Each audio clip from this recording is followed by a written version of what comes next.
तो बच्चों आज हम लोग क्या स्टार्ट करने वाले हैं, अल्टरनेटिंग करंट। ठीक है, क्या होता है alternating current? What is alternating current? ठीक है, नहीं you can join me.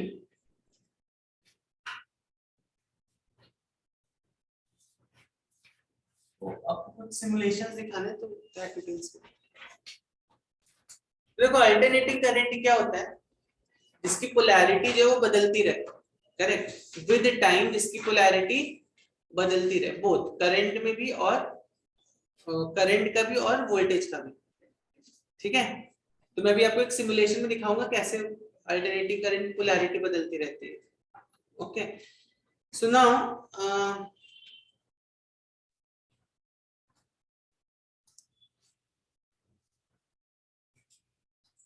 That means अगर मैं वोल्टेज और वोल्टेज को विद टाइम अगर देखूंगा in alternating current, correct, if I let's say see voltage with time, तो ऐसा सा आएगा वोल्टेज, आपको ऐसा दिखाई देगा। सेम फॉर करंट, करंट का भी तुम अगर वेव देखोगे तो it will also come like, तो इसको क्या बोलते हैं, this is known as sinusoidal wave. इस तरह के कर्व को हम बोलते हैं साइनसॉइडल वेव। ठीक है, अब अल्टरनेटिंग करंट पॉइंट आता कैसे, क्यों ये साइनसॉइडल बनता है? ठीक है, क्यों ये ऐसा साइनसॉइडल बनता है, इसका हम थोड़ा रीजन एक्सप्लोर करेंगे। तो आपको मालूम है, ठीक है, बाद में लिख लेना, आई विल गिव यू टाइम, अभी इतना इंपॉर्टेंट नहीं है। ठीक है, तो देखो इसका रीजन क्या है अल्टरनेटिंग करंट का, ऐसा साइनसॉइडल वेव फॉर्म बनाने का। अगर तुम देखोगे ये जो तुम्हारा जनरेटर रहता है, एसी जनरेटर, एसी जनरेटर में क्या क्या रहता है, एसी जनरेटर में क्या क्या रहता है? एक तो ये रहता है तुम्हारा सिंपल तरह जनरेटर की तरह रहता है, नॉर्थ पोल साउथ पोल। ठीक है, these are some magnets, this is a coil, बराबर। so this is north pole, this is south pole, this is a coil, और यहाँ पे क्या रहता है, यहाँ पे स्लिप रिंग्स रहता है। तो इसका functioning anyways will not go so much of details, slip rings रहते हैं यहाँ पे। डीसी में देखो अगर तुम्हें याद होगा तो यहाँ पे स्प्लिट रिंग्स रहते थे, याद है? डीसी में यहाँ पे स्प्लिट रिंग्स रहते हैं, स्लिप रिंग्स रहते हैं, so it has some reason. तो एनीवेज पॉइंट इज जब ये कॉइल ऐसे गोल गोल घूमेगा, कैसे गोल गोल घूमेगा, जैसे जैसे सपोज ये मेरी कॉइल है, ये मेरी कॉइल है, ठीक है, इसको मैं ऐसे गोल गोल ऐसे घुमाऊंगा, तभी तो मेरा डीसी करंट जनरेट होता है, बराबर है कि नहीं है? ठीक है, तो अगर मैं इस कॉइल को ऐसे गोल गोल ऐसे घुमाऊं, समथिंग लाइक ऐसे गोल गोल ऐसे घुमाता रहूं, देन क्या होगा, what will happen, AC current बनता है यहाँ पे, करेक्ट। तो ये ऑब्वियसली यहाँ पे हमने स्लिप रिंग्स लगा दिए हैं, that is also one of the reasons. तो करंट अपना करंट का जो डायरेक्शन है चेंज होता रहता है। तो यहाँ पर देखो, अब इसका ये यहाँ पे जो साइनोसॉइडल फंक्शन है, हमें वो जानना है कि वो क्यों बन रहा है। स्लिप रिंग्स हम बाद में देखेंगे, पहले हम ये देखते हैं यहाँ पे साइनोसॉइडल वेव क्यों बन रही है। तो यहाँ पर देखो, यहाँ पे मैग्नेटिक फ्लक्स कितना होगा, बी डॉट ए होगा कि नहीं होगा, बराबर है कि नहीं? लिख लेना, बाद में लिख लेना। फ्लक्स कितना होगा, बी डॉट ए होगा। जैसे सपोज कॉइल मेरी अगर ऐसे है, इसमें फ्लक्स कितना पास हो रहा है, बी डॉट ए फ्लक्स पास हो रहा होगा, बराबर है। फिर मैं इसको ऐसे रोटेट करूंगा, फ्लक्स चेंज होगा कि नहीं होगा? तो उस चेंजिंग फ्लक्स की वजह से ही हमारा क्या होता है, ईएमएफ जनरेट होता है। ठीक है, so now flux is B dot A, ठीक। तो यहां पर देखो जो ईएमएफ होगा, EMF is what, EMF is क्या था, ईएमएफ फैराडेज लॉ के हिसाब से d∅dt माइनस d∅dt था कि नहीं था? यहाँ पर क्या चेंज हो रहा है, b भी कांस्टेंट है, a भी कांस्टेंट है, क्या चेंज हो रहा है यहाँ पे, फ्लक्स तो चेंज हो रहा है, बट किस क्वांटिटी को चेंज किया मैंने, b तो कांस्टेंट है ना। क्या मैग्नेटिक फील्ड चेंज हो रही है, दो मैग्नेट परमानेंट मैग्नेट, उनकी कहाँ मैग्नेटिक फील्ड चेंज हो रही है, एरिया सेम है, तो क्या कौन सी क्वांटिटी चेंज हो गई यहाँ पर?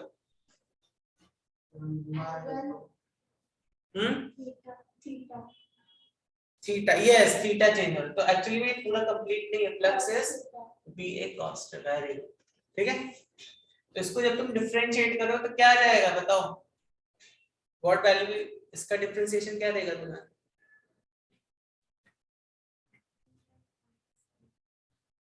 BA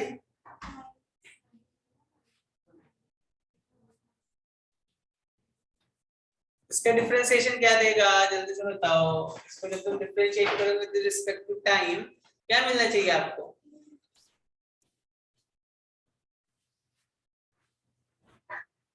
yes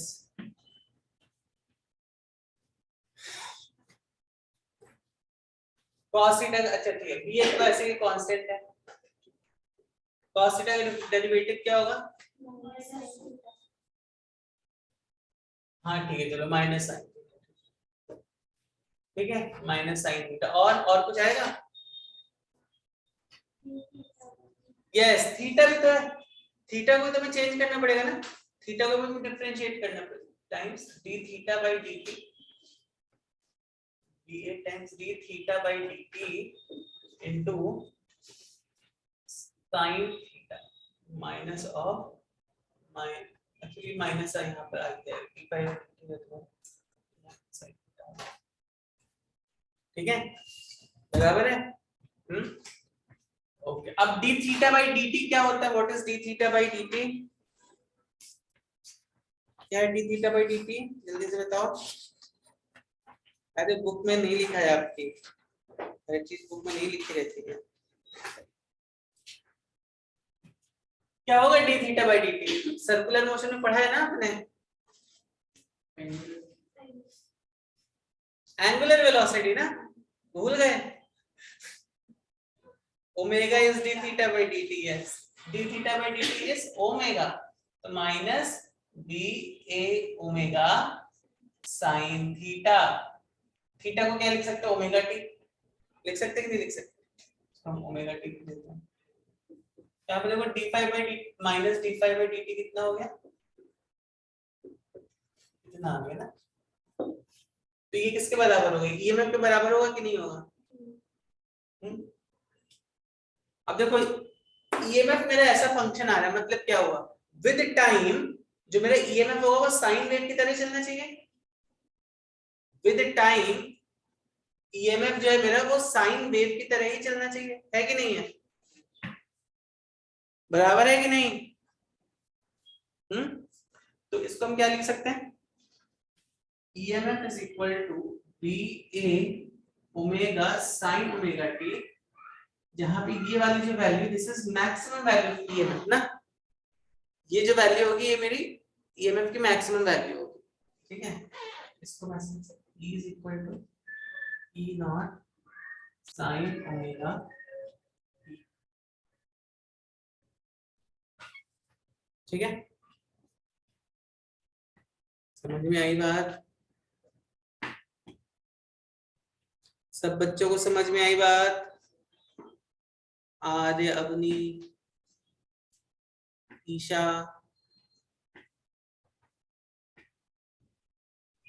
yes sir. Okay,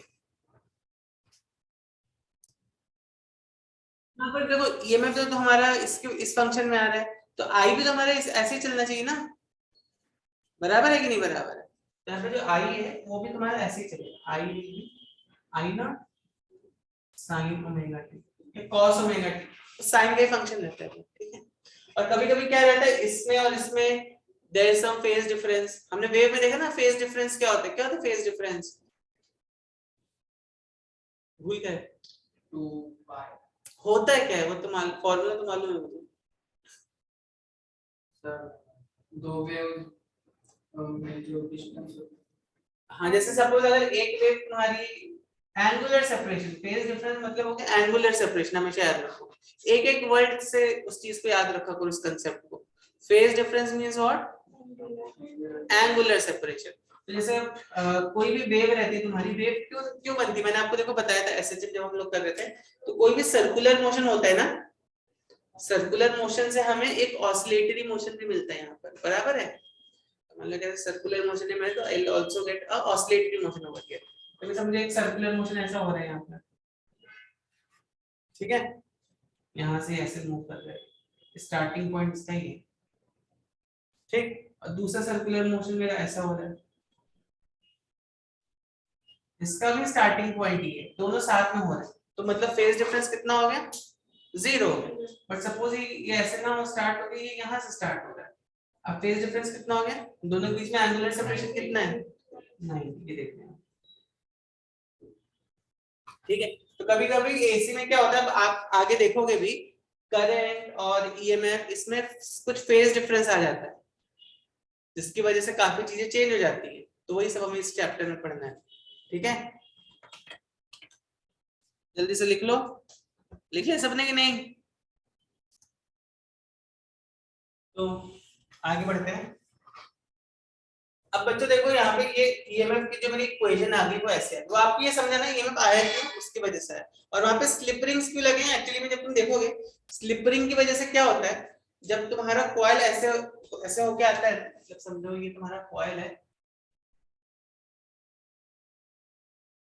यहाँ पे स्लिप रिंग्स लगा है, ठीक है, यहाँ पे ब्रशेस होते हैं, करंट में से लेते हैं।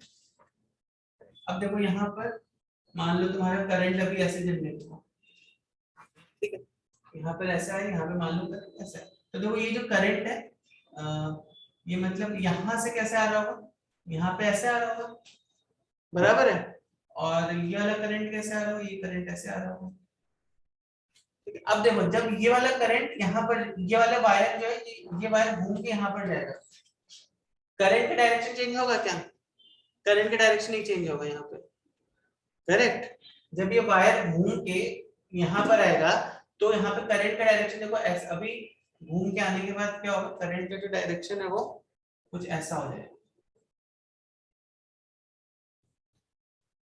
मतलब अभी मान लो ये ए बी सी डी है, तो ए भी इधर पर आ गया और सी डी इधर पर आ गया, ठीक, करंट का डायरेक्शन कैसा हो जाएगा, करंट का डायरेक्शन, एक्चुअली करंट का डायरेक्शन बदलना चाहिए, बी में जब यहाँ पर जाएगा तो ए बी में अभी कैसे हो जाएगा, करंट का डायरेक्शन ऐसा हो जाएगा, सी डी में, ठीक है। अब देखो ए बी किस वाली रिंग से कनेक्टेड था, इस रिंग से कनेक्टेड था ना, ए बी इस वाली रिंग से कनेक्टेड था, कनेक्टेड था कि नहीं कनेक्टेड था, तो पहले यहाँ पे देखो ऐसे आ रहा था करंट, अब कैसे अब यहाँ पे ऐसे जाए, एक बार करंट ऐसे आया, एक बार करंट ऐसे गया, है ना, तो इससे ये स्लिप रिंग से होता है, यहाँ पे जब करंट का जो डायरेक्शन तुम्हारा चेंज हुआ, तो चेंज डायरेक्शन अभी इस वायर से जाएगा। डीसी में क्या करते हैं, स्प्लिट रिंग लगा देते हैं, स्प्लिट रिंग से क्या होता है, जब जब तुम्हारा ये वाला वायर इधर पर आता है, ठीक है, और ये वाला वायर इधर पर आता है, स्प्लिट रिंग से क्या होता है, हमारा करंट का डायरेक्शन सेम बना रहता है, समझ में आ रही बात की नहीं, तो स्प्लिट रिंग से क्या होता है, ये समझ में स्लिप रिंग का कांसेप्ट, ये कार्बन ब्रशेस और ये करंट। डीसी जनरेटर में तुम क्या करते हो, डीसी जनरेटर में तुम ऐसे एक ये स्प्लिट रिंग लगा देते हो, स्प्लिट रिंग को स्प्लिट कर देगा, ठीक है, बीच से। तो अब देखो यहाँ पर क्या हुआ, पहले यहाँ पे करंट ऐसा है, यहाँ पे करंट ऐसा ही है, बराबर है, लेकिन अभी नेक्स्ट रोटेशन में क्या होगा, अगेन करंट का तो डायरेक्शन चेंज हो जाएगा, बराबर, लेकिन क्या हुआ, अभी एबी वाली कॉइल जो देखो, एबी वाली कॉइल यहाँ से करंट हमेशा ऐसे ही आएगा, यहाँ पर अभी एबी वाली कॉइल का डायरेक्शन चेंज हुआ, लेकिन हमने इसका क्या किया, स्प्लिट रिंग भी चेंज कर दिया, तब ये वाला जो करंट है, अब ये किससे कनेक्टेड हो गया, ये वाला जो वायर है इस वाली स्प्लिट रिंग से कनेक्ट हो गया है, तो यहाँ से जो करंट हमेशा ऐसे ही जाता रहेगा, यहाँ पे करंट ऐसे आएगा हमेशा, और यहाँ पे करंट हमेशा ऐसे जाएगा, तो करंट का डायरेक्शन हमेशा यूनी डायरेक्शनल बना रहेगा डीसी जनरेटर। एसी में मैंने बताया स्लिपरिंग होता है, स्लिपरिंग की वजह से उसका जो पोलैरिटी वो चेंज होती रहती है, ये साइनसॉइडल कर्व आपको मालूम है कैसा होता है, समझा एसी और डीसी में डिफरेंस क्या होता है। तो अब बच्चों अगर तुम ये वाली वैल्यू देखोगे, E not sine omega t वाली वैल्यू देखोगे, या let's say i is equal to I not sine omega t वाली वैल्यू देखोगे, तो यहाँ पर हम इस केस में हम कौन सी वैल्यू लेंगे, करंट की हम कौन सी वैल्यू लेंगे, क्योंकि करंट की वैल्यू तो चेंज हो रही है ना कॉन्स्टेंटली, बराबर है कि नहीं बराबर। तुम सोच के देखो इस चीज को, अगर मान लो मैं आई को लेता हूं with time, I taken with time, ठीक है, तो आई की वैल्यू तो वेरी हो रही है विद टाइम ना, बराबर है। अब यहाँ पे कौन सी वैल्यू हमें लेनी चाहिए यहाँ पर, तो उसके लिए एक, हाँ बताओ कोई सजेशन है आपका, कोई सजेशन है तो बता सकते हो। तो यहाँ पर उन्होंने एक ऐसा उन्होंने सोचा हम चलो इसका एवरेज वैल्यू ले लेते हैं, ठीक है, क्योंकि जब हम कोई न्यूमेरिकल सॉल्व करेंगे हमें उसमें आई के कोई वैल्यू तो डालना पड़ेगा ना, आई का कोई वैल्यू लेना पड़ेगा हमें, करेक्ट। तो ठीक है, यस ओके, तो उन्होंने उनको लगा हम चलो एवरेज वैल्यू ले लेते हैं यहाँ पे, लेकिन एवरेज वैल्यू में प्रॉब्लम क्या होगा, अगर तुम साइनोसॉइडल का एवरेज करते हो तो क्या प्रॉब्लम आएगा। देखो यहाँ पे तुमने एवरेज का मतलब क्या होता है, इसको सम कर लो, फिर इसको सम कर लो, इसको सम कर लो, फिर सबको ऐड कर लो तुम, ठीक है। तो मान लो तुम इसको ऐड करते हो, इसको ऐड करते हो, तो ये तो सारी पॉजिटिव वैल्यूज है, ये सारी निगेटिव वैल्यूज है कि नहीं, तो इसका एरिया पॉजिटिव आने वाला है, इसका एरिया क्या आने वाला है, निगेटिव आने वाला है, करेक्ट। तो तुम एक्चुअली में जब इसको ऐड करोगे तो क्या आ जाएगा, जीरो आ जाएगा, तो यहाँ पे एवरेज वैल्यू का कंसेप्ट हो जाएगा फेल। अभी करके भी आपको दिखाऊंगा कैसे करते हैं उसको, ठीक है। तो चलो एक बार एवरेज वैल्यू निकाल के देखते हैं। एवरेज क्या होता है, व्हाट इज एवरेज, बताओ क्या होता है एवरेज, एवरेज क्या होता है, सबको सम कर दो, डिवाइड करो, सिंपल ना। तो इसको इंटीग्रल फॉर्म में देखो मैं लिख रहा हूँ, तो यहाँ पे मान लो मैं तुम्हें एक टाइम पीरियड का एवरेज करके मैं दिखाऊंगा, ठीक है, एक टाइम पीरियड का मैं एवरेज करके आपको दिखाऊंगा। तो अभी समझो मैं यहाँ पे कितने पार्ट के मैंने एवरेज लिए, dt से, ठीक है, ये dt हो गया, ये कितना हो यहाँ पे, ये हो गया i, बराबर है। तो इस रेक्टेंगल का what will be the area of this rectangle, i into dt, बराबर है कि नहीं है। इस रेक्टेंगल का जो एरिया आएगा वो आ जाएगा i into, ठीक है, और कितने पीरियड के लिए हमें करना है,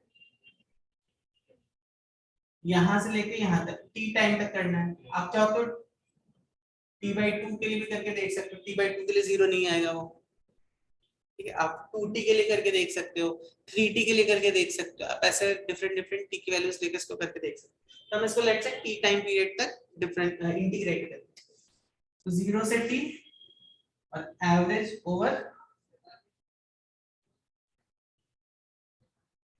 बराबर है, बराबर है। और आई एवरेज को हम हमेशा ऐसे लिखते हैं, this is symbol for I average, तो इसको ऐसे कहते हैं, दिस इज एवरेज वैल्यू। अगर तुम्हें हाफ उसके लिए पूछे तो जीरो नहीं होगा, it will not be zero for half cycle, it is zero only for full cycle, ठीक है। तो यहाँ पर आई की वैल्यू कितनी थी, I not sine omega T dt, इसकी वैल्यू आ जाएगी कैपिटल टी, बराबर है, ये हो गई 1/t 0 to t, ओमेगा यहाँ पे क्या है, ओमेगा इज 2 पाई। करके बताओ मुझे, देखो करके देखो ये आ रहा है कि नहीं आ रहा है जीरो, इंटीग्रेशन तो आता है सब बच्चों को, करके देखो। इसको जैसे तुम इंटीग्रेट करोगे वैसे ही this will come as 1/t sin omega t will become what, minus cos omega t, बराबर है। और ओमेगा नीचे चला जाएगा, ओमेगा यहाँ पर करेक्ट। तो ओमेगा क्या था, ओमेगा 2 पाई बाई टी था, तो ये कितना आ जाएगा आई नॉट बाई 2 पाई, बराबर है ना, बराबर है कि नहीं। तो ओमेगा टी इज 2 पाई ना, ओमेगा टी इज 2 पाई, बराबर, इसको हम लिख सकते हैं। और यहाँ पे लिमिट लगा दो 0 से t तक की, minus cos of 2 pi by T times T, minus minus plus cos of 0, cos 0 कितना होता है, कॉस 0 कितना होता है 1, कॉस 2 पाई कितना होता है 1, 2 पाई भी तो 1 ही होते हैं ना, तो ये -1 हो गया, ये +1 हो गया, कितना आ गया यहाँ पे, तो वही मैंने आपको बताया था कि अगर तुम इसका एवरेज निकाल रहे हो, आई का एवरेज निकाल रहे हो ओवर अ कंप्लीट साइकिल, तो क्या हो गया, what it will give you, it will give you 0। ठीक है, तो now the problem still lies, अब क्या करें, तो करें क्या सर वहाँ पे ओमेगा जो है ना, पहले क्यों सब्स्टिट्यूट किया, कहाँ पे सर साइन ओमेगा टी है ना, हाँ वहीं पे अगर ओमेगा की वैल्यू सब्स्टिट्यूट की, तो ओमेगा की वैल्यू तो कांस्टेंट है, ओमेगा तो कांस्टेंट है, ओमेगा क्या हो गया, जो देखो जिस स्पीड से तुम जनरेटर को घुमा रहे होगे ना, जनरेटर का जो भी एंगुलर वेलोसिटी वो है ओमेगा।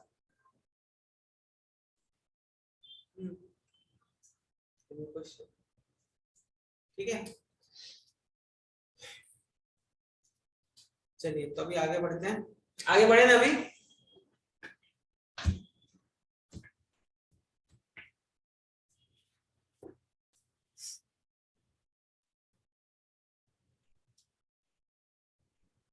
और देखो तो ये तो हो गई एवरेज वैल्यू, एवरेज वैल्यू आपको समझ में आ गई। इंस्टेंटेनियस वैल्यू क्या होती है, व्हाट इज इंस्टेंटेनियस वैल्यू, कि t इज इक्वल टू 0 पे क्या थी करंट की value, t is equal to 1 second पे क्या थी, t is equal to 2 second पे क्या थी, तो वो कैसे मिलेगी तुम्हें, इस फंक्शन में t की वैल्यू को पुट करके, जो i का जो फंक्शन दिख रहा है यहाँ पे t की वैल्यू उसको पुट करके वो तुम्हें मिलेगी यहाँ पर। ठीक है बच्चों, कळालं सगळ्यांना ऑनलाइन,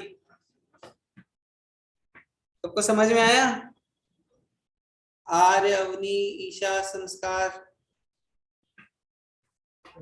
यस सर।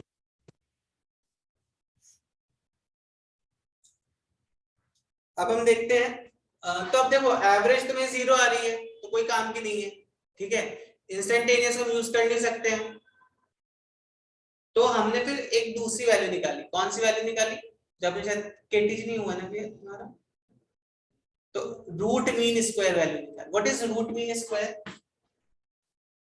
जब भी निगेटिव वैल्यूज आती हैं तो हम क्या कर देते हैं कि उसका रूट मीन स्क्वायर ले लेते हैं। तो ओवरकम दिस प्रॉब्लम हम क्या करेंगे, इसका रूट मीन स्क्वायर ले लेंगे। Root mean square means what, हम इस फंक्शन का स्क्वायर करेंगे, ठीक है, मतलब ये जो यहाँ पे जो वैल्यूज आ रही है मेरी, ये तो पॉजिटिव ही रहेगी, बट ये वाली जो वैल्यूज को जब तुम स्क्वायर कर दोगे तो क्या होगा, what will happen, it will become, they will also become positive ना। तो अब हम यहाँ पे instead of taking for I will take it for I square, ठीक है, टाइम पीरियड इतना ही, टी टाइम के ही लिए हम लेंगे इसको, और अब इसको हम बोलेंगे रूट मीन स्क्वायर। तो क्या सही है, एक्सप्रेशन सही है, हाँ अंडर रूट, इसको स्क्वायर, ठीक बराबर है, ठीक, तो ये इसकी अभी रूट मीन स्क्वायर वैल्यू है सर वो तो स्क्वायर में ही निकालते हैं क्या, क्योंकि अभी हमें स्क्वायर करना पड़ेगा ना यहाँ पे, सर नहीं लास्ट में फिर अंडर रूट निकालते हैं या वैसे, हाँ तभी जब तुम्हारा पूरा एक्सप्रेशन आ जाएगा तो फिर अंडर रूट लेना पड़ेगा तुम्हें। तो जल्दी से मुझे बताओ, अगर तुम आई को भी ये पुट करते हो, I not sine omega T, ठीक है, यहाँ पे वैल्यू से बताओ जरा कितना, what you can get, what you can expect, तो ये तो तुम्हारा टी हो गया, बराबर है कि नहीं बराबर है, again 1 by t I square को क्या लिख सकते हो, आई स्क्वायर को लिख सकते हो I not sine omega t का whole square dt limits from, बताओ जल्दी से, इसको सब बच्चे इंटीग्रेट करो और बताओ। Limit is from 0 to t capital t. I hope visible है सबको, कुछ विजिबल नहीं रहेगा तो बताना मुझे।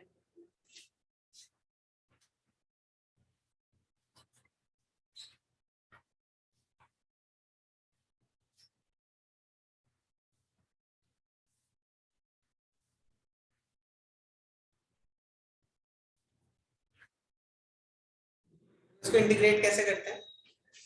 यहाँ पर देखो, जब भी मेरे पास स्क्वायर आ जाता है तो उसको इंटीग्रेट करने के लिए इसको यहाँ पे बता देता हूँ।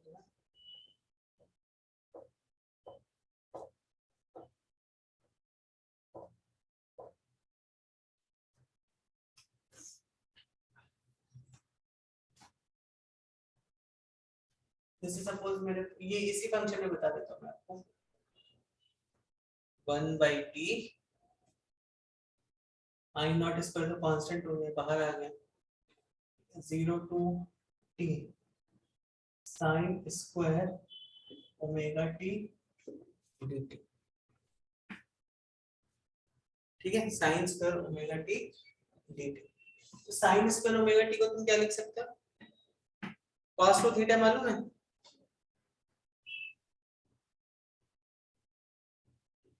कितना होगा इस साइन स्क्वायर के टर्म्स में? 1 minus 2 sign square omega T.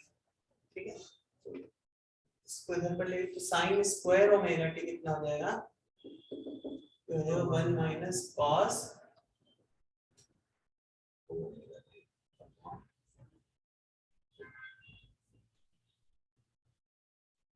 ठीक है बच्चों, इस वैल्यू को यहाँ पे पुट करो। अब इसका तो इंटीग्रेशन कर लोगे ना, अभी मत बोलना सर इसका भी नहीं आता।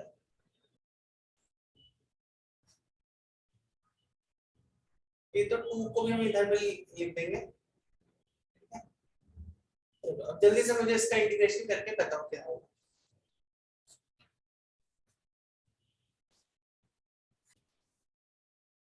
देखो कैसे सॉल्व करेंगे इसको, देखो जल्दी से, देखो यहाँ पे, इधर देखो, इधर देखो।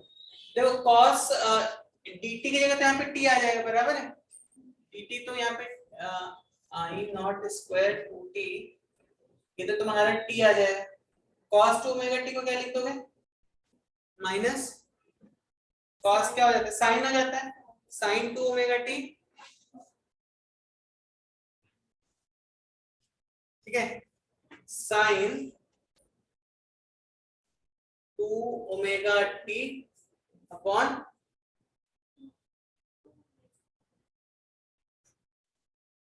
टू ओमेगा ना। यस, चलिए यहाँ पे लिमिट्स पुट कर दीजिए 0 से t तक। कितना आ जाएगा ये? I not square upon 2t t minus sine of 2 omega t, बराबर है? ओमेगा टी कितना होता है? 1/2 omega minus 0 minus of minus plus plus sine 0/2 omega T कितना बताया था मैंने? Omega was 2 pi by t, right? So omega T is 2 pi, omega T is 2 pi बच्चों। तो ये कितना हो जाएगा हमारा ये वाला एक्सप्रेशन? ये पूरी चीज कितनी हो जाएगी? 4 पाई हो जाएगी। तो साइन ऑफ 4 पाई कितना होगा? ये एक्चुअली में तुम्हारा कितना आएगा? This whole thing will come out to be, ये 4 पाई आ जाएगी। बताओ भी जल्दी से, ये वैल्यू कितनी आएगी? साइन 4 पाई कितना होता है? 0 ना, साइन 2 पाई 0, 0 2 पाई 4 पाई, यहाँ पे सबकी 0 होती है ना साइन की वैल्यू। जीरो, कितना होगा साइन जीरो? जीरो, बराबर है। क्या बच गया तुम्हारे पास? आई आर एम एस क्या बच गया? बच गया आई नॉट, टी से टी चला जाएगा, आई नॉट इसका स्क्वायर रूट कर दोगे तो आई आर एम एस कितना बचेगा? ये बच जाएगा, बराबर है, बराबर है कि नहीं? चलिए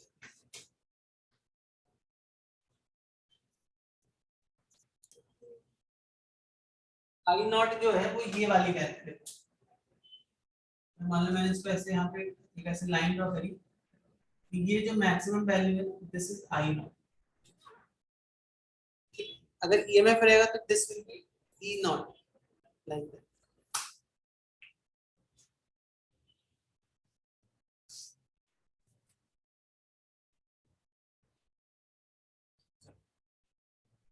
तो अभी एक सिंपल सा रेजिस्टिव, तो चलो एक काम करते, पहले हम लोग कुछ सिमुलेशंस देख लेते हैं। तो अब अगर मैं यहाँ पे एक ऐसे वायर लेता हूँ, ठीक है, तो वायर का सिंबल आपको मालूम होगा। फिर यहाँ पर एक रजिस्टर लेता हूँ, ठीक है, again I take a wire like this, join it like this, again I take a wire like this and I just join it like। अब देखो AC सोर्स का सिंबल क्या है, दिख रहा है तुम्हें? ये होता है AC सोर्स का सिंबल, ठीक है। AC वोल्टेज जहाँ पे लिखा है this is symbol for AC source. इससे कनेक्ट कर दिया, इसको P से कनेक्ट कर दिया, और टू वायर्स जस्ट ठीक है।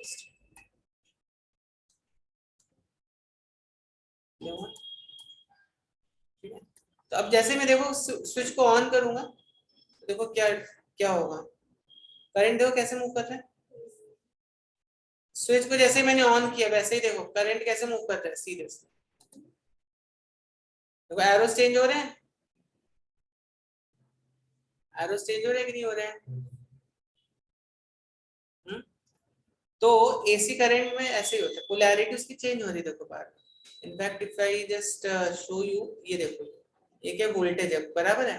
तो यहाँ पे तुम्हें वोल्टेज का ये दिखाई देगा, शेप कैसा है वोल्टेज, कैसा आ रहा है वोल्टेज, कैसा आ रहा है वोल्टेज? साइनोसॉइडल। तो इसका पोलैरिटी चेंज हो रहा है, साइनोसॉइडल मतलब उसका पोलैरिटी जो है वो चेंज हो रहा है, ठीक है। और अगर मैं करंट देखूं, करंट देखो, करंट कैसा आ रहा है, ठीक है। करंट वहां पे साइनोसॉइडल थोड़ा ऐसे छोटा बन रहा है, अदरवाइज उसको थोड़ा मैग्नीफाई करके देखोगे तो ऐसे दिखेगा, ठीक है ना।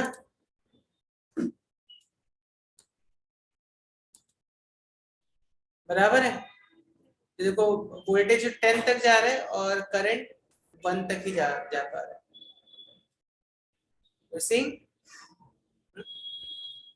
तो इसका पोलैरिटी चेंज हो रहा है। तो यहाँ पर अगर आपको कोई पूछे what is the RMS value of current, क्या है आरएमएस वैल्यू ऑफ करंट? 1/√2। यहाँ पे आरएमएस वैल्यू क्या हो जाएगी? 1/, और वोल्टेज का आरएमएस वैल्यू कितना हो जाएगा? 10 है। अगर मान लो अगर वो 10 को टच कर रहा है वो, तो कितना हो जाएगा? 10/√2 ये आरएमएस। समझ में आई बात? तो रजिस्टर के क्रॉस अगर हमने क्या कर दिया, रजिस्टर के क्रॉस अगर हमने एसी लगा दी तब क्या होगा, व्हाट विल हैपन देन? तो अगर मान लो मेरे पास एक रेजिस्टेंस है, उसके क्रॉस मैंने एक एसी सर्किट लगा दिया,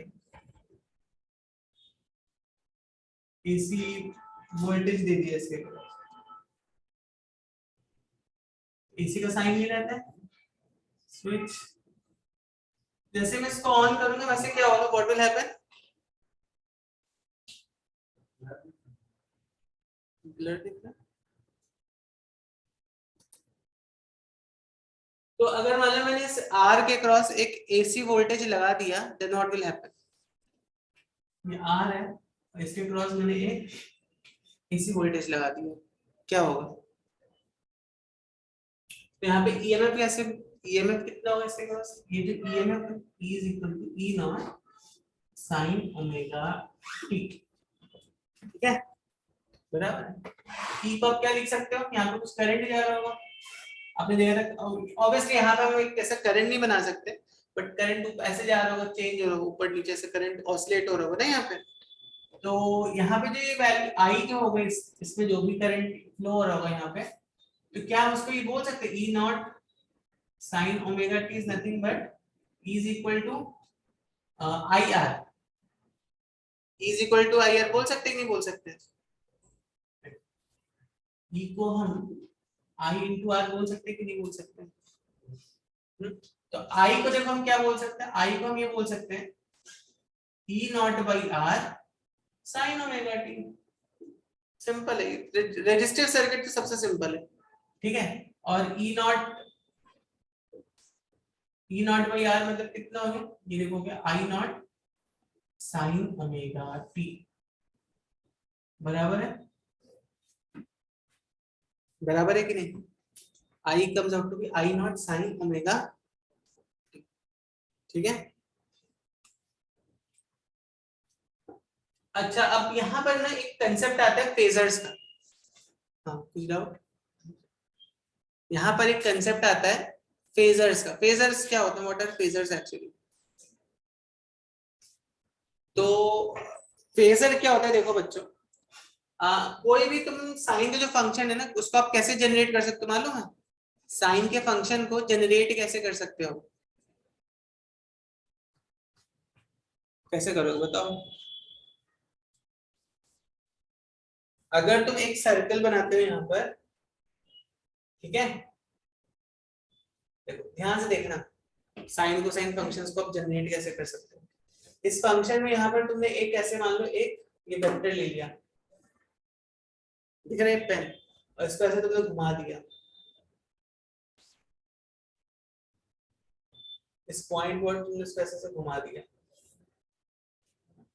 तो ये यहाँ पे ये जो वैल्यूज बनाएगा कैसे, तुम जैसे फॉर एग्जांपल अभी समझो ये तुम्हारा वेक्टर यहाँ पर, ठीक है, तो ये जो थीटा है तुम्हारा, तो अगर तुम इस वेक्टर का एक्स एक्सिस पे सॉरी वाई एक्सिस पे प्रोजेक्शन होगा तो क्या मिल जाएगा तुम्हें, देखो अगर मान लो इस वेक्टर का मैग्नीट्यूड 1 है, तो यहाँ पे वाई एक्सिस पे तुम्हें क्या मिलेगा, साइन थीटा मिलेगा कि नहीं मिलेगा? इस वेक्टर का जो प्रोजेक्शन होगा उसमें क्या देगा, साइन थीटा का वैल्यू देगा, ठीक है। तो इस वेक्टर के प्रोजेक्शन, वेक्टर को प्रोजेक्ट करके हम साइन थीटा, कॉस थीटा, इसको अगर तुम एक्स एक्सिस पे प्रोजेक्ट करोगे तो क्या मिलेगा तुम्हें, कॉस थीटा मिलेगा, ठीक है। तो इस वेक्टर को आप प्रोजेक्ट करके साइन थीटा या कॉस थीटा की वैल्यूज को प्राप्त कर सकते हो, ठीक। Now if I am having E as E naught sin omega t, I as I naught sin omega t, तो देखो अगर मुझे इसको फेजर डायग्राम के थ्रू रिप्रेजेंट करना है तो क्या मैं इसको ऐसे लिख सकता हूं,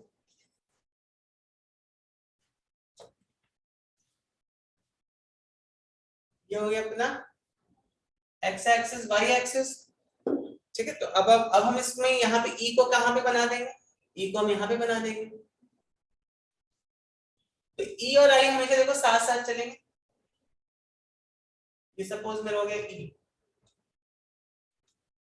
E नॉट, ये maximum value of E not, ठीक है। तो I नॉट कहां पर आएगा, I नॉट यहीं पर आएगा,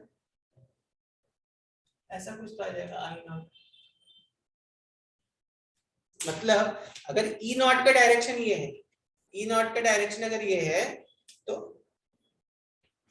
E नॉट मतलब वोल्टेज, तो I भी देखो इसके साथ साथ चलेगा, ठीक है। तो जब ये दोनों घूमेंगे तो ये दोनों ऐसे सामने से साथ साथ घूमेंगे, इतनी बात समझ में आई कि नहीं आई? तो इसी को हम फेजर डायग्राम बोलते हैं। तो यहाँ पर हम जितनी भी चीजें बना रहे हैं उसको हम एक फेजर डायग्राम से रिप्रेजेंट करेंगे, ठीक है। तो फेजर कुछ नहीं है, कंफ्यूज होने की जरूरत नहीं है। फेजर क्या होता है, ये जस्ट जो हम साइन थीटा कॉस थीटा को जस्ट लिखते हैं ना, उसको रिप्रेजेंट करने का तरीका है फेजर। साइन थीटा को तुम लिख रहे हो तो तुम उसको एक रोटेटिंग वेक्टर से भी रिप्रेजेंट कर सकते हो। रोटेटिंग वेक्टर क्या हो गया, इसको तुम ऐसे गोल गोल घुमा दो इस वेक्टर को, ठीक है। तो इस वेक्टर का जो प्रोजेक्शन होगा वाई एक्सिस पे, वो तुम्हें क्या दे देगा, साइन थीटा दे देगा। इस वेक्टर का प्रोजेक्शन ऑन एक्स एक्सिस क्या दे देगा तुम्हें, कॉस थीटा दे देगा। ठीक है, तो ये जैसे एक तरीका होता है किसी भी साइन थीटा कॉस थीटा की वैल्यूज को रिप्रेजेंट करने का। ठीक है, जल्दी से इसको लिख लो। तो बच्चों आई होप समझ में आया सबको। अब बताओ यहाँ पे रजिस्टर की जगह हमने क्या कर दिया, कैपेसिटर को लगा दिया, तब क्या होगा। तो अभी फेजर डायग्राम आप थोड़ा प्रिडिक्ट करना, ठीक है। एक मैंने बना दिया, अभी कैपेसिटर वाला तुम लोग बताना। सपोज मैंने इसके अक्रॉस अभी, एक्चुअली आई का ये डायरेक्शन सही नहीं है क्योंकि अभी आपने देखा था सिमुलेशन में आई कीप्स ऑन चेंजिंग नहीं है। ठीक है, यहाँ पे एक्चुअली में we don't show any direction of current, बस अगर ये स्विच ऑन है तो समझ लो करंट यहाँ पे फ्लो हो रहा होगा, AC current must be flow. तो अब बताओ मुझे, अगर यहाँ पे कैपेसिटर लगा दिया तब क्या होगा,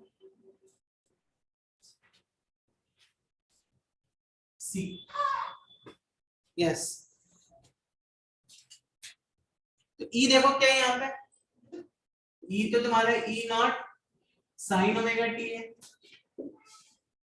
ठीक है, कैपेसिटिव सर्किट में क्या हो जाता था, क्या होता था कैपेसिटिव सर्किट में, E इज इक्वल टू, इससे क्रॉस जो पोटेंशियल डिफरेंस होगा that is equal to Q by C की QC, Q is equal to EC ना, तो E इज इक्वल टू, हाँ बराबर, E is equal to Q by C। ठीक है, यस। E को हम क्या लिख सकते हैं यहाँ पे, Q बाई C। ठीक है, which is equal to E not sine omega T, बराबर है, बराबर है बच्चों। और नेक्स्ट स्टेप क्या करूं अभी मैं, हमें क्या चाहिए, हमें करंट का रिलेशन चाहिए ना, तब नेक्स्ट स्टेप क्या करूं आप बताओ।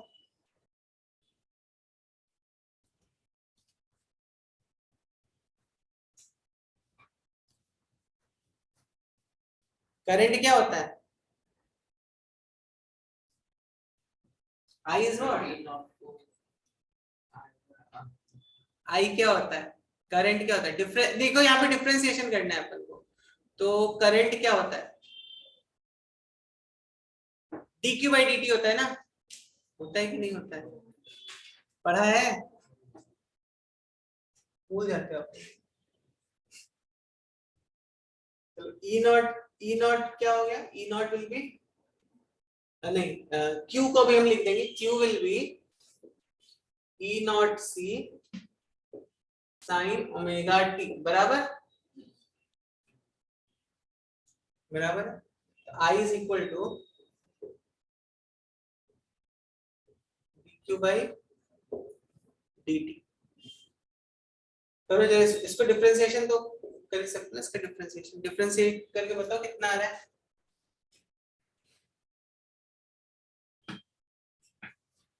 Answer will be E not C omega cos omega t, बराबर है, बराबर है कि नहीं,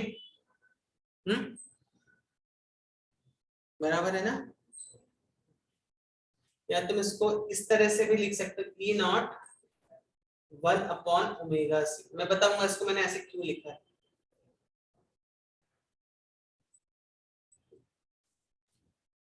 ठीक है, अब देखो इस केस में क्या हुआ, कैपेसिटर वाले केस में क्या हो गया, ईएमएफ तो अपना ई नॉट साइन ओमेगा टी है, लेकिन करंट क्या हो गया, करंट कितना हो गया यहाँ पर,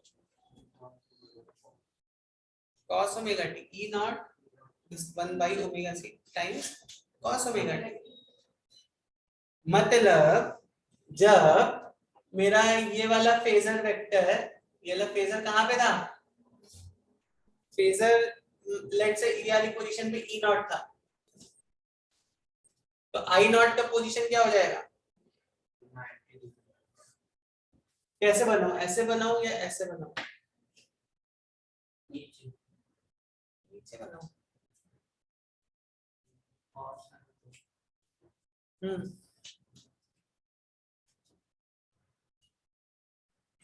कॉस है ना, कॉस फंक्शन कैसे शुरू होगा, कॉस कहां से शुरू होता है? cos 0 क्या होता है? 1। तो एक्चुअली में अगर तुम्हें थोड़ा सा ये समझ में चीज आई होगी तो देखो sin 0 क्या होता है?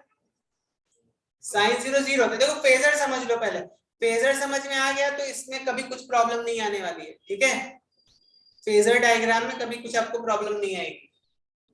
सी ट्राई टू अंडरस्टैंड। अभी मैंने तुम्हें बोला प्रोजेक्शन उसका वाई एक्सिस पे हमें पता में क्या देगा? Sine theta. Let's say projection Y axis का मैं साइन थीटा मिलेगा, ठीक है? तो अब अगर मैं इस वेक्टर को ऐसे रखता हूँ, इसको ऐसे यहाँ पे प्रोजेक्शन लेते तो कुछ मुझे प्रोजेक्शन मिलेगा। तो साइन 0 की वैल्यू कितनी हो गई? 0 हो गई, बराबर है। अब मैं इसे गोल गोल घुमा रहा हूँ, ठीक है? अब मैं आ जाता हूँ यहाँ पर, तो यहाँ पर तो मुझे मैक्सिमम प्रोजेक्शन मिलेगा ना। तो साइन 90 इसलिए क्या हो जाता है? 1 हो जाता है। अब बीच में कोई एंगल थीटा करे तुम्हारा, तो यहाँ पे जो भी प्रोजेक्शन तुम्हें मिलेगा ये this will be your sine theta की वैल्यू, बराबर है। तो ये देखो ये मेरा फंक्शन कहाँ से शुरू हो रहा है? साइन थीटा से शुरू हो रहा है। तो कहाँ पे रखेंगे इसको हम? इसको इसको यहीं पे रख देंगे, ठीक है? तो अब ये जब साइन थीटा था, ये कॉस थीटा था। कॉस थीटा का ग्राफ कहाँ से शुरू होगा बताओ जरा मुझे। कॉस थीटा का ग्राफ कहाँ से शुरू होना चाहिए? कॉस 90 क्या होता है? कॉस 90 0 होता है, बराबर है। तब हमें वाई एक्सिस से अगर हम तो देखो, अगर मैं cos थीटा का फेजर डायग्राम बनाऊं तो sin थीटा का फेजर समझ में आया सबको? ऐसे गोल गोल घूम रहे, ठीक है? cos थीटा के केस में क्या करो आप अभी, हाँ बताओ। तो अभी हमें यहां से बनाना पड़ेगा ना cos थीटा, ठीक? तो एक्चुअली cos थीटा का जो फेजर है स्टार्ट कहां से होता है? वो यहां से शुरू होता है। This is the starting point for cos theta. ध्यान ध्यान से समझो, ठीक है? समझ में आ रही है बात कि नहीं आ रही? cos थीटा का फेजर का जो स्टार्टिंग पोजीशन होगा वो ये होगा, ठीक है? तो let's say this starts from cos 90। cos 90 कितना हो गया? 0 हो गया, बराबर है। तो जब तुम प्रोवाइडेड अगर t is equal to 0 sin theta तुम्हारा यहां पर है तो cos थीटा तुम्हारा यहां पर होगा। देखो sin की जब मैक्सिमम वैल्यू होती है तो cos की क्या वैल्यू होती है? मिनिमम होती है। sin की मिनिमम वैल्यू मतलब cos की मैक्सिमम वैल्यू, होता है कि नहीं होता है? तो अब जब sin की मेरी मिनिमम वैल्यू तो cos की वैल्यू क्या होनी चाहिए? मैक्सिमम होनी चाहिए। cos की मैक्सिमम वैल्यू क्या हो सकती है? यही तो हो सकती है। यह cos की मैक्सिमम वैल्यू की नहीं है ना?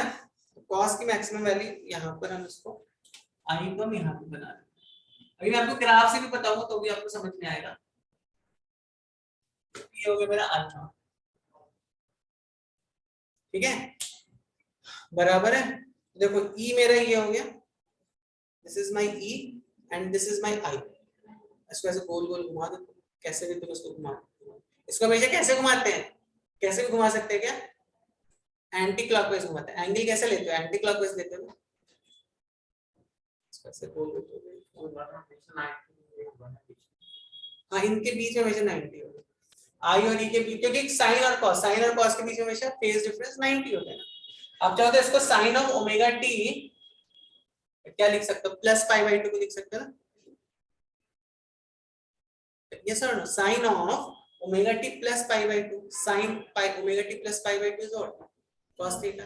पाई बाई 2 प्लस थीटा इज। समझ में आई बात कि नहीं आई?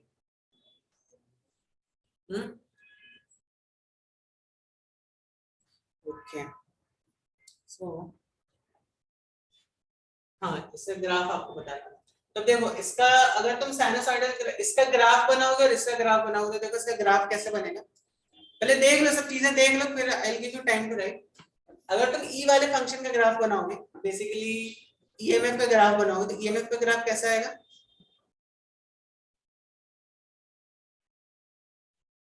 साइन फंक्शन, बराबर है। उसको थोड़ा और अच्छे से बना देते हैं। Sine function actually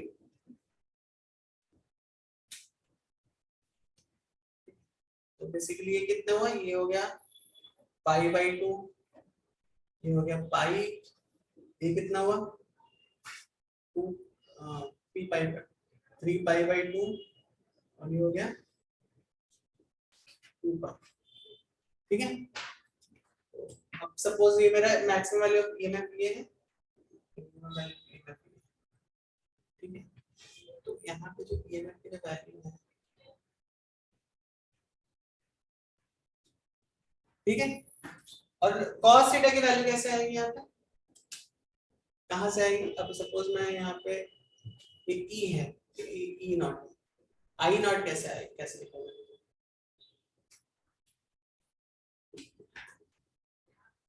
I not की वैल्यू कैसे लिखोगे, कहाँ से आएगी? हाँ यहाँ से मैक्सिमम ना, cos थीटा ही, तो it will come like this, cos theta, ठीक है, तो दिस इज आई नॉट। समझ में आई बात बच्चों को, आप सबको? तो फेजर कैसे चल रहा है ये समझ में आया? cos थीटा sin थीटा का लिख लो जल्दी से, इसको लिख लो बच्चों जल्दी। यहाँ पे एक चीज और देखो बच्चों, ये देखो, ये अगर तुम इस वाले एक्सप्रेशन को देखोगे, ठीक है, तो अगर तुम इस वाले एक्सप्रेशन को देखोगे तो यहाँ पर देखो, जो मेरा आई आ रहा था, आई कितना आ रहा था, आई कितना आ रहा था, I was coming E not by R sine omega T, बराबर है कि नहीं बराबर है? आई का वैल्यू, इसको इंस्टेंटेनियस करंट बोलते हैं। इंस्टेंटेनियस क्यों बोलते हैं? क्योंकि हर एक इंस्टेंट पे चेंज हो रहा है, ठीक है। अब यहाँ पर अगर तुम ऑब्जर्व करोगे तो इसके भी तो इसका जो डायमेंशन है, क्योंकि ये भी तो आई है ना, जब भी आई है, I is equal to E not by ये, इसका अगर तुम डायमेंशन देखोगे इस वाले टर्म का, इसका जो डायमेंशन आएगा वो किसके बराबर आएगा? आर के बराबर आना चाहिए, ठीक है। और इसी टर्म को बोलते हैं कैपेसिटिव रिएक्टेंस, इसको एक्सी बोलते हैं। XC is same as resistance, ठीक है, लेकिन ये कैसा रेजिस्टेंस है? कैपेसिटिव रेजिस्टेंस है, ठीक है, एक्सी। इसका भी यूनिट क्या होगा? इसका भी यूनिट ओम्स ही होगा। तो याद रखो कैपेसिटिव रिएक्टेंस जो है इसको बोल, this is 1 by omega C, unit same as ohms, इसको क्या बोलते हो आप? Capacitive reactance.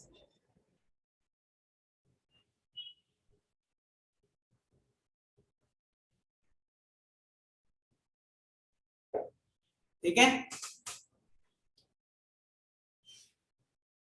कुछ डाउट किसी का?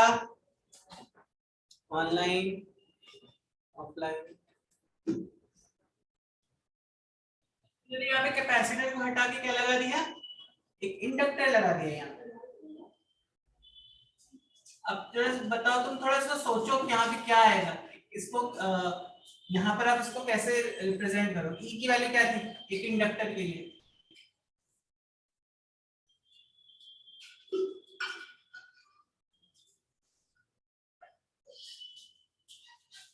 यस, इंडक्टर अगर मान लो ये एल है, ये किस में रहता है? हेनरी में, बराबर है। तो बताओ जल्दी से इसकी वैल्यू क्या हो जाएगी?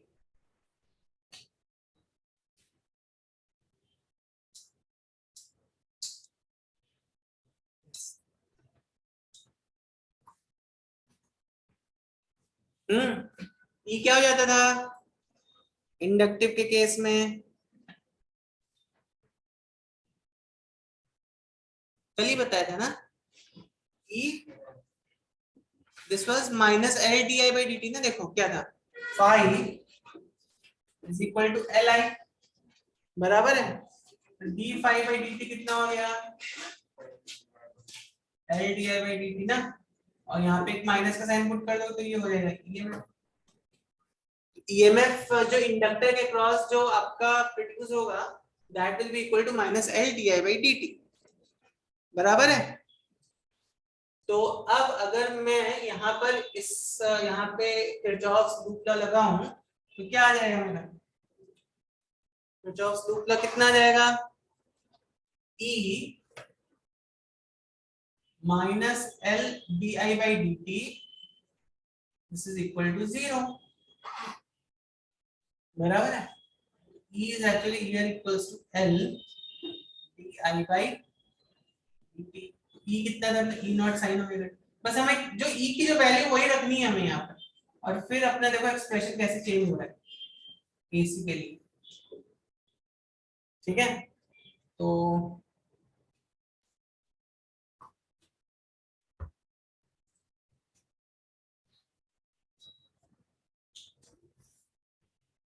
E not by L is equal to di by dt। तो I की वैल्यू कितनी हो जाएगी? यहाँ पे निकाल सकते हो I की वैल्यू कितनी हो जाएगी? क्या करोगे अभी यहाँ पे? क्या करोगे यहाँ पे? कैसे निकालोगे I की वैल्यू? सिंपल है, बहुत ही सिंपल है।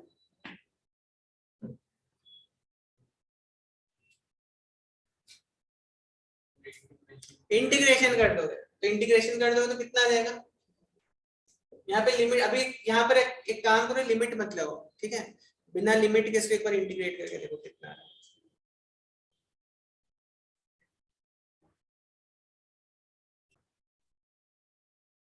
यहाँ पर देखिए I की जो वैल्यू है यहाँ पे, तुम ये dt इधर पर लेके गए, I तो एनीवेज I हो जाएगा, उसको पूरा इंटीग्रेट कर दो 0 से I तक, तो I ये हो जाएगा। और ये कितने, बहुत ही सिंपल है, E not by L dt। इसका कितना इंटीग्रल आएगा? cos omega t minus cos omega t।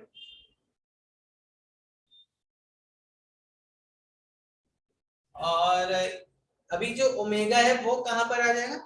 वो नीचे आ जाएगा ना, एक ओमेगा नीचे आ जाएगा, प्लस एक कांस्टेंट c। ठीक है,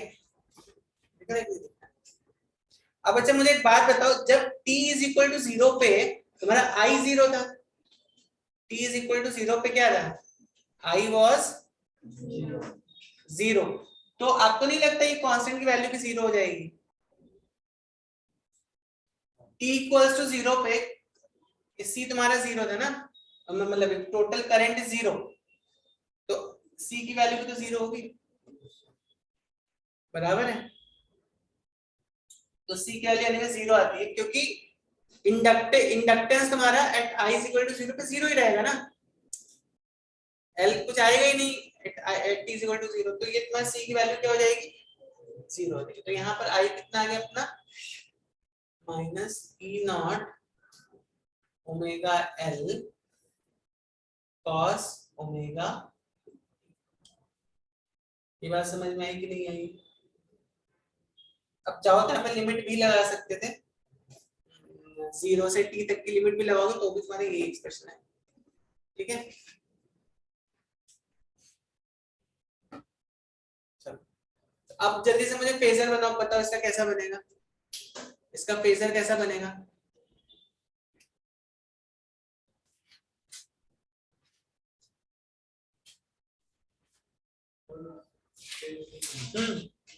तो पहले से बनेगा, कैपेसिटेंस जैसे ही बनेगा। Are you sure?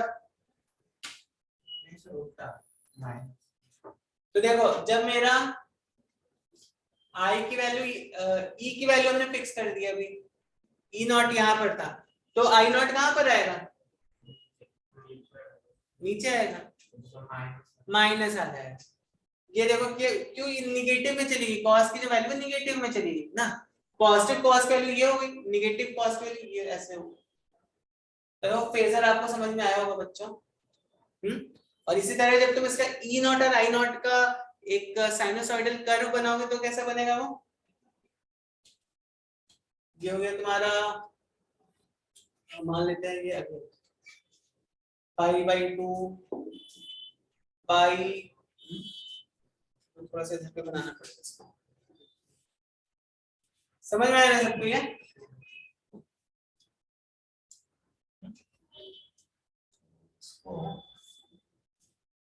इसका ये जो डायग्राम है फेजर यहाँ पे बनाना, अगेन तो ये कितना हुआ, ये हो गया पाई बाई 2, ये हो गया पाई, ये कितना हुआ 3 पाई बाई 2, ये हुआ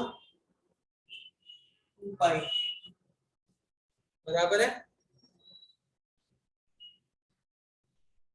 सो ई की तो वैल्यू देखो ऐसे ही हो जाएगी,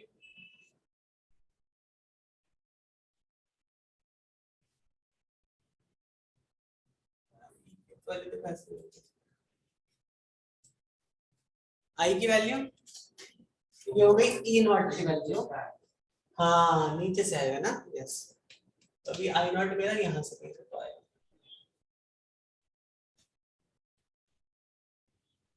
क्योंकि एट t इक्वल टू 0 इसका नेगेटिव वैल्यू है, नेगेटिव है इसलिए यस, क्योंकि ये नेगेटिव है ना, नेगेटिव साइन है, इसलिए जो वैल्यू है ये कहाँ से आएगी,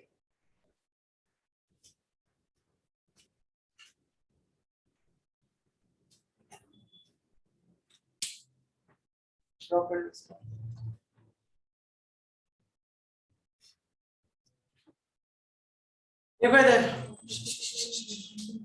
यहां पर अगर मैं इंडक्टेंस, कैपेसिटेंस और रेजिस्टेंस तीनों को एक साथ ज्वाइन कर देता तब क्या होगा,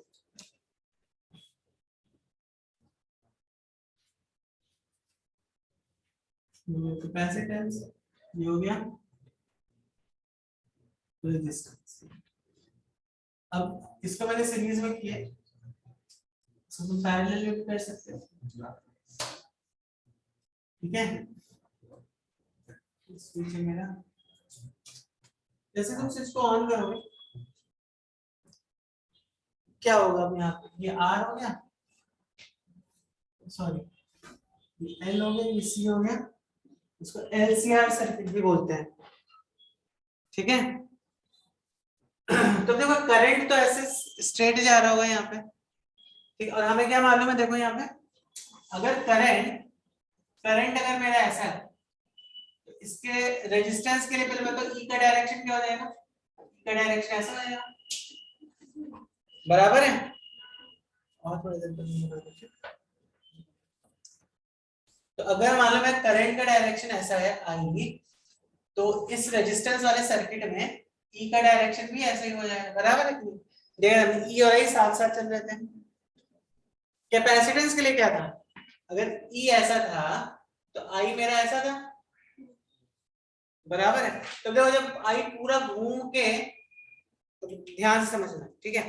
अब ई मेरा ये है, आई मेरा ये है, ठीक है। तो अब जब आई यहां पर आ जाएगा, कहां पर, आई की पोजीशन अभी मान लो अगर ये हो, ई की पोजीशन क्या होगी, ऐसे होगी कि नहीं होगी, आई एम सॉरी मैंने क्या बोला था, ई ऐसा है आई ऐसा, मैं उसको एक्चुअली एंटी क्लॉकवाइज माना, मैंने पता नहीं कैसे घुमा दिया, आई ये है, सॉरी ई ये है, आई मेरा ऐसा, देखो इस डायग्राम के हिसाब से, ठीक है।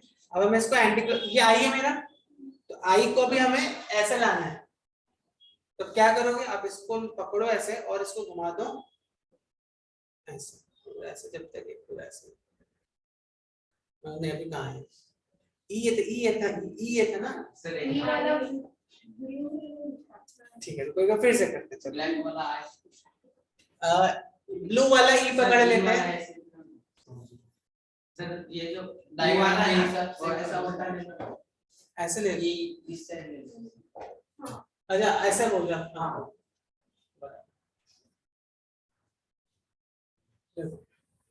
ये मेरा ई हो गया, ये मेरा आई हो गया, बराबर है। अब हमें आई को कैसा करना, आई को हमें ऐसा करना है, ऐसा, अभी बराबर है ना, मतलब आई जब ऐसा हो तो ई नीचे होगा, है कि नहीं, बराबर है ना, हाँ। तो आई जब मेरा यहाँ पर ऐसा होगा तो मेरा ई यहाँ पर ऐसा होगा, ठीक है। तो यहाँ पर अगर तुम्हारा आई का डायरेक्शन ऐसा है तो ई का डायरेक्शन ऐसा, ठीक है। यहाँ पे ई का डायरेक्शन ऐसा है, यहाँ पर बताओ जब तुम्हारा ई ऐसा था तो आई कैसा था, नीचे था, जब आई ऐसे यहाँ पर आएगा तो क्या होगा, आगे देखो ई ऐसा है तुम्हारा, ये ई है ये आई है, again you have to move it कैसे, एंटी क्लॉक, बराबर। ई जब यहाँ पर है तो आई मेरा यहाँ पर होगा।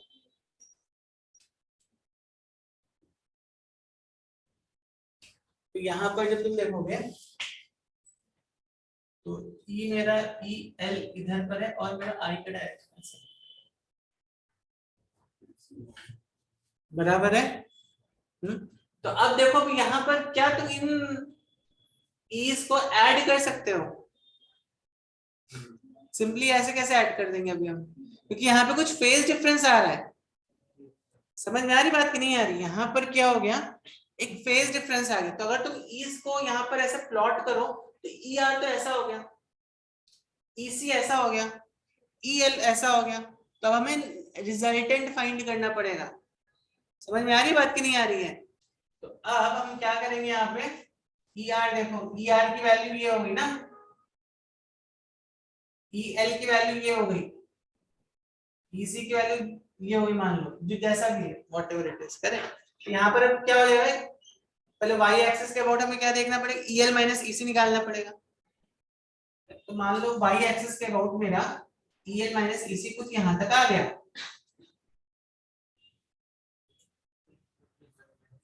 यस, उसके बाद रिजल्टेंट निकालेंगे इसका। तो ई नेट यहाँ पे कितना आएगा, इसके अक्रॉस जो ई नेट आएगा वो कितना आएगा, ई आर स्क्वायर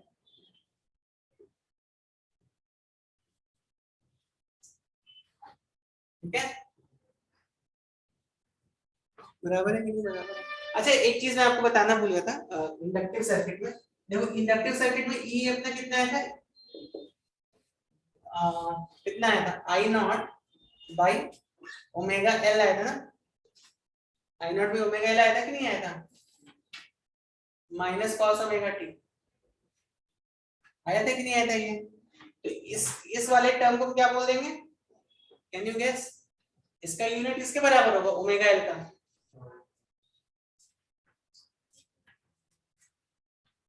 रेजिस्टेंस से बराबर होगा। देखो ओमेगा का मालूम है, omega is angular frequency, angular frequency is second inverse, तो henry second inverse is resistance. तो आपको ऐसा क्वेश्चन पूछ सकता है कि dimension of henry second inverse is same as resistance, ठीक है।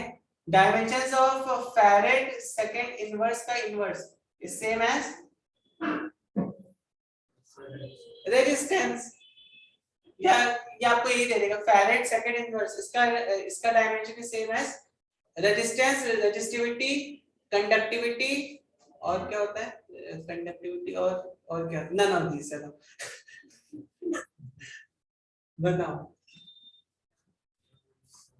रेजिस्टेंस इसका देखो, फैरेड सेकंड इनवर्स, कंडक्टिविटी ना, नहीं, नन ऑफ दीस होगा इसका एक्चुअली, कंडक्टिविटी तो 1 बाई रेजिस्टिविटी होता है, इसका ये सेम एज 1 बाई आर, या तो मैं दे देगा this is same as R 1 by R, R square, या आर इज रेजिस्टेंस, ऐसे दे, तो 1 by R is the unit for this ohm inverse, ठीक है। तो ऐसे आपको पूछेगा तो you have to relate it through what all things are studied, correct, unit से भी आपको पूछ सकता है वो। चलो तो ये समझ में है, इसको हम क्या बोलते हैं, XL इंडक्टिव रिएक्टेंस,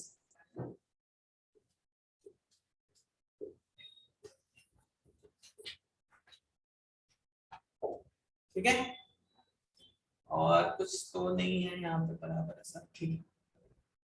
अब देखो यहाँ पे आई आर को आप क्या लिख सकते हो, आई आर को क्या लिख सकते हो, सॉरी ई आर को क्या लिख सकते हो, आई इंटू आर, बराबर। तो इसको हम लिख देंगे आई इंटू आर, आई तो सेम ही है, होल स्क्वायर। इसको क्या लिख सकते हो, आई इंटू एक्स है, बराबर है कि नहीं। और इसी को क्या लिख सकते हैं, आई इंटू एक्स सी, जो भी बड़ा है उसको आप उससे सब्ट्रैक्ट कर देना, ठीक है। This is equal to E net, E net को क्या लिख सकते हो, आई इंटू जेड, मतलब यहाँ पे जैसे हम लिखते हैं ना आई इंटू आर नेट, यहाँ पे आर नेट की जगह हम लिखते हैं इम्पीडेंस, क्या लिखते हैं जेड। यहाँ पे एसी सर्किट्स में क्या बन जाता है आर नेट इम्पीडेंस, ठीक है। नेट रेजिस्टेंस जो होता है वो यहाँ पे इम्पीडेंस बोलते हैं, उसको क्या बोलते हैं इम्पीडेंस। इसकी भी यूनिट्स ओम्स के बराबर ही होगी। यहाँ पर देखो जो net impedance of the circuit है वो कितना है R square XL minus XC, ठीक है। तो मतलब एक्सएल जो रहेगा वो हमेशा यहाँ पर आएगा।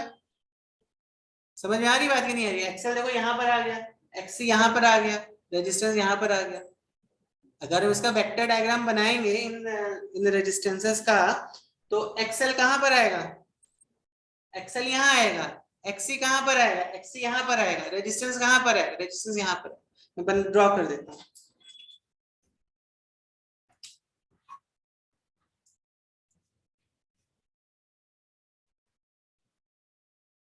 रेजिस्टेंस ये आ गया, ठीक है, एक्सएल यहाँ आ गया और एक्सी यहाँ पर आ गया, ठीक है ना, बराबर है कि नहीं? So this is net impedance या net resistance of the circuit is set.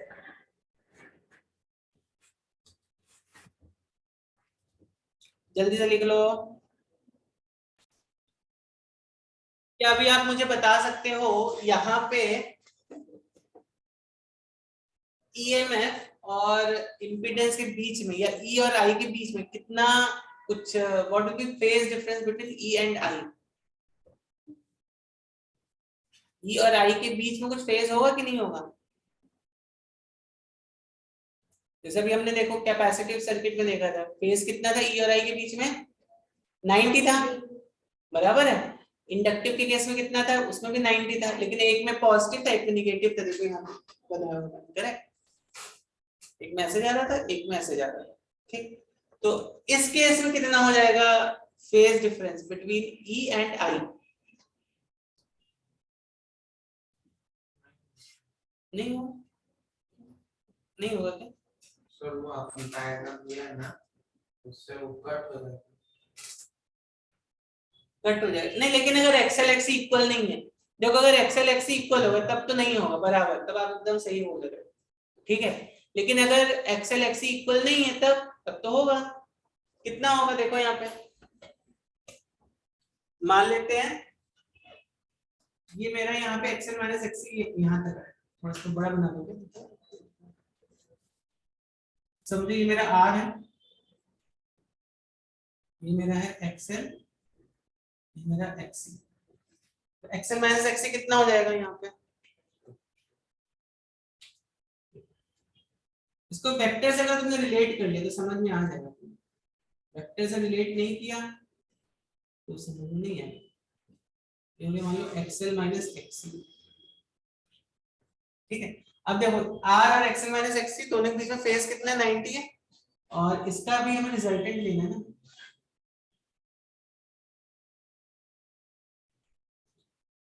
तो ये हो गया phase number 5 which is between, ये तो बेसिकली हमारा क्या, ये आर नेट का वैल्यू आ गया ना, और आर नेट का वैल्यू देखो ई के लॉन्ग चल रहा है कि नहीं चल रहा है, मतलब एक्चुअली में तुम देखोगे ई का वैल्यू भी इसके लॉन्ग ही आएगा, बराबर है कि नहीं बराबर, क्योंकि ये हमने ई से तो निकाला था, तो ई का वैल्यू भी तो इसके लॉन्ग ही आएगा। तो ई का वैल्यू अगर इसके लॉन्ग ऐसे आ रहा है तो आई का वैल्यू कैसा है, ऐसा है। तो मतलब अगर आई यहाँ पर ऐसा है, यहाँ पर ऐसा है आई, तो ई यहाँ पर ऐसा होगा, दोनों के बीच में एंगल कितना हो गया 5 हो गया, ठीक है, बराबर है। That means there is a phase difference of 5। तो मतलब अगर तुम ई को लिख रहे हो, ई की इक्वेशन तुम्हारी है, मान लो E is equal to E not sine omega T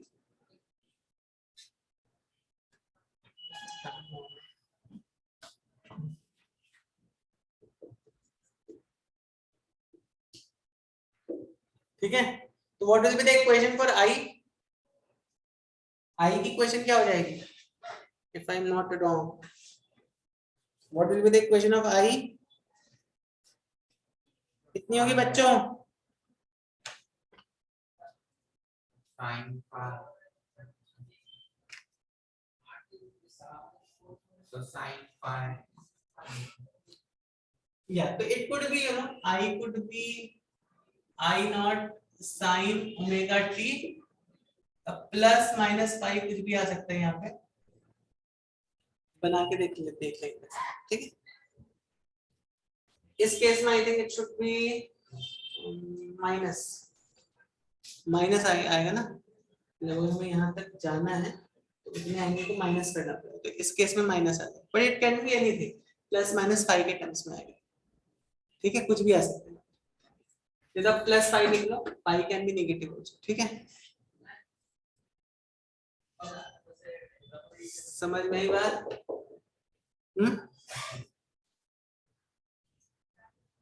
लिखना है इसको, लिख लो जल्दी से सभी बच्चे। यहाँ तक किसी कुछ डाउट है? एसएचएम कहते हैं, तुम्हें अगर याद होगा, ठीक है, एसएचएम में अगर मान लो तुम्हारा पार्टिकल यहाँ पर था, ठीक है, तो इसकी इक्वेशन क्या आ रही थी, मान लो ऐसे मूव कर रहा है, इसको तो प्रोजेक्ट कर रहे हैं यहाँ पे, ठीक है, तो अभी यहाँ ये यहाँ पे, फिर यहाँ से यहाँ पर आए, करेक्ट, बराबर है नहीं बराबर? तो इसका जो इक्वेशन आ रहा था कितना आता है, y = a sin omega t आ रहा था, बराबर। लेकिन अगर यही ऑब्जेक्ट यहाँ पर था, फाई पर था, जिसको हमने इपॉक बोला था, इपॉक पर था, तब क्या है इसका इक्वेशन होगा तो omega t plus phi not, है तक नहीं आता y, इस वाले केस में इक्वेशन बन जाएगा y = a sin omega t plus phi not, बराबर है, बराबर है कि नहीं? तो बच्चों यहाँ पे इन दोनों का फेज डिफरेंस निकालोगे तो कितना आ जाएगा, पाई आ जाएगा, plus pi minus pi, actually अब डिपेंड करते हैं किसका किसका बीच का निकालना है, और इसका निकाल लोगे तो पाई आएगा, इसका निकाल लोगे तो माइनस पाई आ जाएगा, दैट।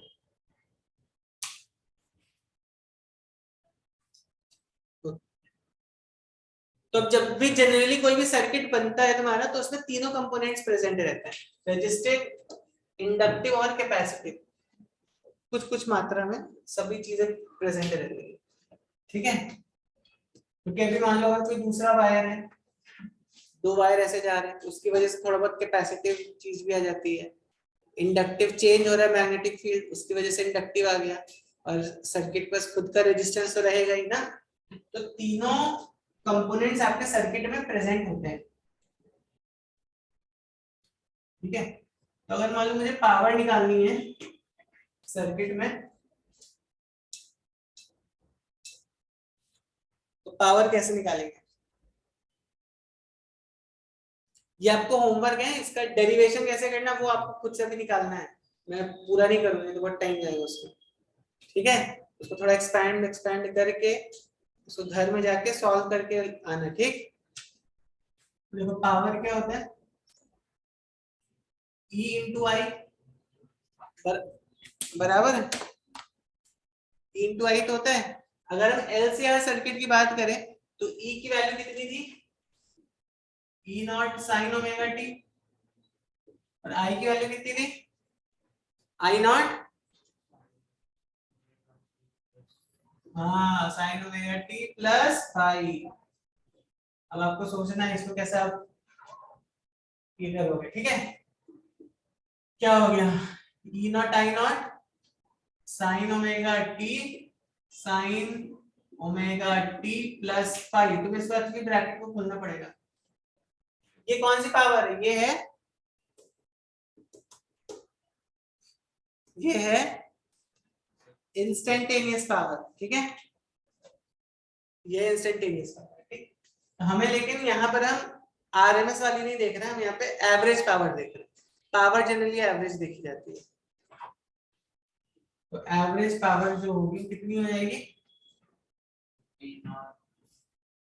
P dt 1/T0 से, तो रट गया होगा आपको ये, बराबर है कि नहीं, करेक्ट। सो P की जगह क्या पुट कर दोगे, P की जगह ये चीज पुट कर दो, ये वाला एक्सप्रेशन पुट कर दो P की जगह, dt तो आपका डिफरेंशियल से आ गया, करेक्ट।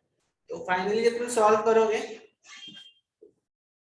यहाँ पे जो भी तुम्हारा है होमवर्क उसको खुद से सॉल्व करना, ठीक है। इसको सॉल्व करने के बाद तुम्हारा कुछ इस तरह से एक्सप्रेशन आएगा।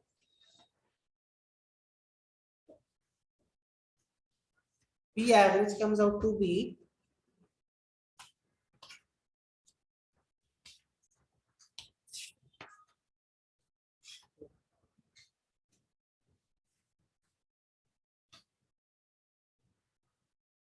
इसको ऐसे ही ले लो, मैं ऐसे ही बनाता हूँ E not I not cos phi, ठीक है। अब देखो E नॉट I नॉट को क्या लिख सकते हो, E not by root two, ठीक है। इसको क्या लिख सकते हो, I naught by root two cos phi, और E नॉट क्या था तुम्हारा, क्या था E नॉट, E नॉट क्या था, E RMS, I naught by root two क्या था, I RMS, बराबर है, भूल गए बच्चों, cos phi, power is E RMS I RMS times cos phi। मतलब देखो तुम सोचो, तुम एक्चुअली में जब तुम तुम्हारे घर में जो इलेक्ट्रिसिटी बोर्ड वाले रहते हैं ना, MSCB वाले, वो actually you are paying for this E RMS I RMS, ना जो बिल कैलकुलेट होता है वो E RMS I RMS पे कैलकुलेट होता है, लेकिन क्या तुम्हें उतना पावर मिल रहा है, मान लो ये cos phi के लिए 0.8 आ गई, तुमने तो 10 मान लो 10 किलोवाट आवर के हिसाब से दे दिया, 10 यूनिट के हिसाब से दे दिया, ठीक है। लेकिन अगर मान लो 0.8 आ गया यहाँ पर cos phi का वैल्यू, तो तुमने कितने यूनिट का यूज, कितने यूनिट किया एक्चुअली में, 8 यूनिट किए, पे कितने का किया, किसका फायदा हुआ, बट यू कांट, ये आ ही जाता है क्योंकि सर्किट में कुछ वही बोला कैपेसिटिव एलिमेंट रहेगा, इंडक्टिव एलिमेंट रहेगा, उसकी वजह से cos phi आ ही जाएगा, ठीक है। लिख लो जल्दी से इसको, तो बहुत ज्यादा फर्क पड़ जाता है थोड़ा। ज्यादा नहीं रहता, कितना रहता होगा,